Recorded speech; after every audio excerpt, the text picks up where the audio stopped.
الحمد لله رب العالمين والعاقبة للمتقين ولا عدوان إلا على الظالمين وأشهد أن لا إله إلا الله وحده لا شريك له إله الأولين والآخرين وأشهد أن محمدا عبده ورسوله الداعي إلى جنات النعيم صلى الله عليه وعلى آله وأصحابه أجمعين أما بعد. Chers musulmans, généralement, les imams se basent sur le calendrier islamique afin de s'adresser aux gens conformément aux événements importants qui ont lieu durant l'année. Nous sommes dans le dernier vendredi du mois de Dhul Qa'dah. Et donc très prochainement, nous allons rentrer dans le mois de Dhul Hijjah, qui a comme premier jour les 10 premiers jours qui sont les meilleurs jours de l'année. Et ceux dans lesquels on doit le plus s'efforcer de faire le bien. Et normalement, j'aurais dû vous parler de ça. Mais, vous savez, il se passe des choses tous les jours et on a l'impression que les gens sont au courant et qu'on n'a pas besoin de leur en parler. Mais on constate que ces choses-là se répètent dans le temps au point où on se demande vraiment si les gens sont au courant. Et quand je parle des gens, je parle des musulmans. C'est-à-dire que je suis arrivé à un stade, enfin je ne suis pas le seul, où on est obligé de traiter des sujets le vendredi sur le minbar. Jamais j'aurais pu me dire auparavant que j'aurais besoin d'en parler. Mais aujourd'hui, c'est devenu un besoin, effectivement. Allah dit dans le Coran, ظهر الفساد في البر والبحر. Le désordre, l'anarchie s'est répandue sur terre et dans la mer. Et le prophète, dans de nombreux hadiths, alayhi salatu wassalam, nous dit des choses du genre kathur al-khabath. Le mal s'est multiplié. Comme il nous dit qu'à la fin des temps, l'ignorance se propagera et que le mal se répandra. Mais j'étais loin d'imaginer que la personne qui se prétend musulmane était capable de transgresser toutes les limites qu'Allah il a imposées. Oui, chacun à son niveau, outrepassons les limites. Quand il dit sallallahu alayhi wa sallam, Allah hadda hududan fala ta'taduha. Allah il a imposé des limites, des frontières, ne les dépassez pas. Et dans le Coran, Allah il dit wa man yata'adda hudud Allah faqad zalama nafsah. Ou dans l'autre verset, fa ulaika hum adh-dhalimun. Ceux qui dépassent les limites imposées par Allah ne c'est que du tort qu'à lui-même et sont certes parmi les injustes. Les limites, elles sont proches, fines, et des fois elles sont lointaines et larges. Celles qui sont proches de toi et fines, c'est là que tu peux ne pas les voir et les dépasser. Et généralement, tu t'en rends compte et tu reviens dans ton centre. Et il y en a que tu vois lointaines et qui sont bien évidentes, donc tu te dis, bon, elles sont loin de moi, celles-là, j'ai pas à m'inquiéter. Mais en fait, c'est ce principe de proximité de la limite et ce principe d'épaisseur ou de finesse, il est relatif. Il y a des gens pour qui il y a des limites qui sont lointaines et épaisses et évidentes et visibles et qui sont loin de notre portée. Donc on n'a pas à s'inquiéter est-ce qu'on va les dépasser ou non. Mais il y en a pour qui ces mêmes limites-là, elles sont proches d'eux et elles sont fines et ils peuvent les outrepasser sans réfléchir. Aujourd'hui, il y a des gens qui ont besoin qu'on leur explique la gravité du meurtre. La gravité du meurtre. Le meurtre qui fait partie des plus grands péchés dans l'islam. Au point où certains savants ont dit qu'il vient en deuxième position après le shirk, après le polythéisme. Et dans le Coran, il est stipulé clairement l'interdiction de faire couler le sang injustement. Et le prophète a longuement parlé sur la gravité de cet acte-là. Et pourtant, et c'est aussi une chose qui est interdite dans toutes les religions et partout les livres célestes. Et c'est aussi une chose que dont tout le monde connaît le jugement, l'interdiction, sans avoir eu besoin d'aller étudier la jurisprudence islamique pour le savoir. Tout le monde sait que le meurtre est interdit. C'est pour cela que, justement, on se disait qu'on n'aura pas besoin d'en parler sur le minbar le vendredi aux gens. On ne va pas dire aux gens ne tuez pas les autres. On constate quand même, malgré tout, alhamdoulilah, que les gens ne s'entretuent pas. Normalement. Mais dernièrement, il se passe des choses qui nous font penser à la parole du prophète alayhi salatu wassalam, dans laquelle il dit par celui qui a mon âme dans sa main. Ce bas monde ne disparaîtra pas avant que ne vienne pour les gens un jour dans lequel le tueur ne saura pas pourquoi il a tué et dans lequel le tué ne saura pas pourquoi il a été tué. Les Sahaba radiallahu anhu entendent ça, ils ne comprennent pas. Comment est-ce que cela est possible? Comment est-ce que quelqu'un peut être tué sans savoir pourquoi? Et comment quelqu'un peut tuer sans savoir pourquoi? Il a répondu le hajj. Le hajj, c'est la tuerie, sans aucune limite, sans aucune raison. Mais ce qui est particulier, c'est la fin du hadith. Il dit al-qatil wa al-maqtul fi an-nar. Dire le tueur et le tué seront tous les deux en enfer. Et dans une autre façon du hadith, il a dit ce n'est pas le fait de tuer son ennemi sur le champ de bataille. Les compagnons, ils ont compris ça. Ils ont dit aujourd'hui aussi, il y a beaucoup de tueries sur le champ de bataille dans la guerre, avec nos ennemis. Il a dit non, je ne parle pas de cette tuerie-là. Je parle d'une tuerie qui aura lieu entre vous. Au point où l'homme en viendra à tuer son propre voisin, ou bien même son propre frère, ou bien même son propre oncle, ou bien même son propre cousin. Et les Sahaba radiallahu anhum disent subhanallah, est-ce que nous aurons notre raison ce jour-là? Pour eux, c'est pas possible de faire une chose pareille en ayant la raison. Il leur a répondu non, vous n'aurez pas vos raisons ce jour-là. On enlèvera la raison, pas seulement à ces meurtriers, mais on enlèvera la raison aux gens de cette époque-là. Les gens ne seront plus raisonnables, ils ne réfléchiront plus. On leur enlèvera la raison, au point où l'un d'entre vous sera persuadé d'avoir raison, alors qu'il est loin d'avoir raison.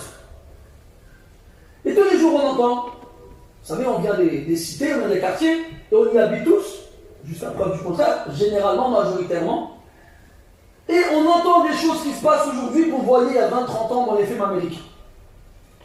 Des gens qui sont en train de discuter ensemble en dessous du bâtiment, au pied du bâtiment, une voiture qui passe, ou quelqu'un en moto qui passe avec une arme et qui tire dans le train. Il tue. Il y a des blessés, des fois, il y a des morts. Et après, donc les proches de cette victime veulent se venger. Et ils préparent des vengeances. Et ils font la même chose. Et des fois, ce sont les habitants de deux cités différentes. Et c'est des choses qu'on entend assez souvent dans les banlieues parisiennes, même dans certaines villes de France, comme c'est le cas dans le sud à Marseille. Les règlements de compte. Vous allez me dire, bon, c'est des faits divers, ça ne nous concerne pas. Mais si, ça nous concerne. Imaginez-vous la surprise. Un jour, à la mosquée, tu arrives, tu trouves la voiture, le corbillard, comme il l'appelle, qui est censé amener le cercueil soit au cimetière, soit à l'aéroport pour le rapatriement. Puis on t'informe qu'il y a une janaza qui va avoir lieu. Et puis on te dit, tu te rappelles le petit jeune qui s'est fait tuer dans la cité de la fois? Ouais. Eh ben c'est lui. Et alors on constate que ces règlements de compte entre meurtriers ont lieu entre des musulmans. Des gens qui se disent musulmans. Oui, ils passent une vie dans le péché, loin des principes de l'islam. Ils sont là à semer des ordres sur terre et à faire le mal. Mais quand ils meurent, je ne sais pourquoi, on tient absolument à les faire mourir musulmans. Ya subhanallah, tu veux vivre musulman, tu veux mourir musulman, pardon, eh bien tu dois vivre musulman. Quant à vivre loin de l'islam et croire que quand tu vas mourir, on va te ramener à la mosquée, on va prier sur toi, ça suffira. Non, c'est faux ça. Enlève-le de ta tête. Allah, il n'est pas injuste. Il ne met pas les justes et les injustes au même pied d'égalité. Il ne met pas les pieux et les pervers au même pied d'égalité. Allah dit dans le Coran, Am hasiba alladhina ijtarahu as-sayyi'at. Est-ce que ceux qui passent leur temps à commettre des péchés, an naj'alahum kalladhina amanu wa 'amilus salihat, est-ce qu'ils croient qu'on va les mettre comme ceux qui ont cru et ont fait des actions vertueuses? Sawa'an mahyahum wa matuhum, ils auront la même vie et la même mort? Non. Mais comment réfléchissez-vous? Comment comprenez-vous? Des fois même, tu viens à la mosquée, tu vois le plus gros caïd de la cité, il est là pour prier un peu plus tôt. Ça va, regarde la baisse? Ça va, regarde. Ouais. C'est pas toi qui sème la terreur là-bas là. Ne juge pas. Ah bon, ne juge pas. Ta voiture un jour elle disparaît, tes pneus un jour ils disparaissent, tu veux rentrer chez toi, tu dois enjamber 10 personnes qui sont en train de vendre du cannabis, tu entends des coups de feu au milieu de la nuit, des gens qui tombent par terre et qui se font ramasser par la police ou par les ambulances, mais ils te disent ne juge pas. Et après il vient à la mosquée et puis il se fait bonne conscience. Moi je viens au Jumu'ah, j'en ai connu moi, ils font que le Jumu'ah. Toute la semaine, c'est de la drogue, c'est de l'alcool, c'est des femmes, c'est du haram, et le vendredi il vient à la mosquée. Inch'Allah. Quel est cet islam? D'où vient-il? D'où provient-il? D'où vous vient-il? Et après vous vous entretuez, et vous croyez qu'en venant à la mosquée un vendredi par semaine, c'est bon, ça va passer comme une lettre à la poste. Mais d'où vous tenez ça? Arrêtez de vous prendre pour des cow-boys comme dans les Far West. Celui qui rentre avec son cote et qui tire sur tout ce qui bouge. Arrêtez de vous leur reproduire ce que vous avez vu dans les films américains. Et vous en faites des modèles et des références que vous voulez reproduire, que vous voulez copier et imiter. Vous êtes arrivé même à vous entretuer. Vous avez passé le cap de l'agression. J'ai appris dans 95, il y a quelques temps de ça, il y a quelqu'un qui est venu devant des jeunes, il a sorti une arme, ils sont tous partis en courant. Et on avait un parmi eux, il était gros, il n'arrivait pas à courir. Il a dit, ça sert à rien de courir, je ne pourrais pas m'enfuir. Alors il s'est retourné vers la voiture, il a levé les mains. Je me rends, ils l'ont tiré dessus. Qui l'a tiré? Un Arabi. Qui s'est fait tirer dessus? Un Arabi. Et heureusement pour lui, il n'est pas mort. Ça veut dire qu'aujourd'hui, il est possible que dans nos mosquées, au moment où je vous parle, il y a des gens comme ça qui sont assis, qui entendent. Est-ce qu'ils s'écoutent? Je ne sais pas. Mais dans sa tête, il a déjà prévu la vengeance. Le règlement de compte. Ah, t'as tiré sur mon ami, je vais tirer dessus moi aussi. Et ça ne marche pas comme ça. C'est pas comme ça que la vie, elle tourne. Et c'est surtout pas comme ça qu'Allah a légiféré les choses. On en arrive donc au point où on doit expliquer aux musulmans la gravité immense de cet acte-là. Et on doit donc priver la majorité qui ne sont pas concernés par ces choses-là, qui aimeraient qu'on leur parle des choses qui les concernent, des choses qui ont rapport avec les 10 premiers jours de Dhul Hijjah, le dernier vendredi de Dhul Qa'dah, le pèlerinage qui va pas avoir lieu, des choses qui touchent les gens, tous en général. Et à cause de ces personnes-là, eh bien on doit faire des discours de ce genre-là. En espérant que ça tombe dans l'oreille de quelqu'un à qui reste un peu d'intelligence. Parce que le problème, même si vous, en majorité, vous n'êtes pas concernés par ces choses-là, rien ne vous met à l'abri de passer au mauvais moment, au mauvais endroit. Pendant que ces fous sont en train de régler leur compte et qu'il y ait des victimes collatérales. Et on entend ça aussi. Un petit garçon, une petite fille, qui était là en train de jouer, qui ne demandait rien à personne. Une dame qui rentrait après avoir fait ses courses. Un homme qui rentrait du travail, en train de fermer la porte de sa voiture. Et une balle perdue qui finit dans son corps. C'est-à-dire que non seulement tu es un meurtrier, mais en plus de ça, tu tues des gens qui n'ont rien à voir, ni de près ni de loin dans ton problème. Alors on va vous rappeler les versets et les hadiths. Peut-être que ces gens-là ne les connaissent pas, alors ce sera une occasion pour eux de les apprendre. Ou bien peut-être qu'ils les ont déjà entendus, mais ils ne leur donnent pas d'importance. Ou bien ils les ont oubliés, et ce sera pour eux une occasion de s'en souvenir. Allah Azza wa Jal, il dit dans le Coran, وَمَنْ يَقْتُلْ مُؤْمِنًا مُتَعَمِّدًا, quiconque tue un croyant volontairement, فَجَزَاؤُهُ جَهَنَّمَ, sa rétribution sera l'enfer, خَالِدِينَ فِيهَا, où il demeurera éternellement, très longtemps. وَغَضِبَ اللَّهُ عَلَيْهِ, et Allah sera en colère contre lui, وَلَعَنَهُ, et il le maudira, وَأَعَدَّ لَهُ عَذَابًا عَظِيمًا, et il lui a préparé un châtiment terrible. Et Allah dit dans notre verset, Min ajli dhalika, après avoir parlé de l'histoire des deux fils d'Adam, dont l'un a tué son frère, à cause de cela, nous avons prescrit aux fils d'Israël et à tous ceux qui ont reçu la révélation par la suite que quiconque tue une personne injustement, sans qu'elle n'ait fait le moindre mal, eh bien c'est comme si elle avait tué toute l'humanité. Et le prophète dit sallallahu alayhi wa sallam que la disparition de ce bas monde est moins grave auprès d'Allah que le fait de tuer un homme musulman. Et il dit sallallahu alayhi wa sallam que si tous les habitants des cieux et de la terre se réunissaient pour faire couler le sang d'un croyant, Allah les jetterait tous en enfer. Et il dit alayhi salatu wa sallam, quiconque tue un croyant en étant content de son acte, parce qu'ils sont fiers, c'est devenu un trophée. Et moi j'ai tué un tel, moi. C'est moi je l'ai tué. C'est moi je l'ai mis une balle dedans. Et on les voit tous, ces pseudo-rappeurs, là, ces pseudo-chanteurs, là, pendant leur clip où ils gesticulent comme des pantins désarticulés, en train de mimer, soi-disant, avec leur voix, le coup de revolver qui part. C'est devenu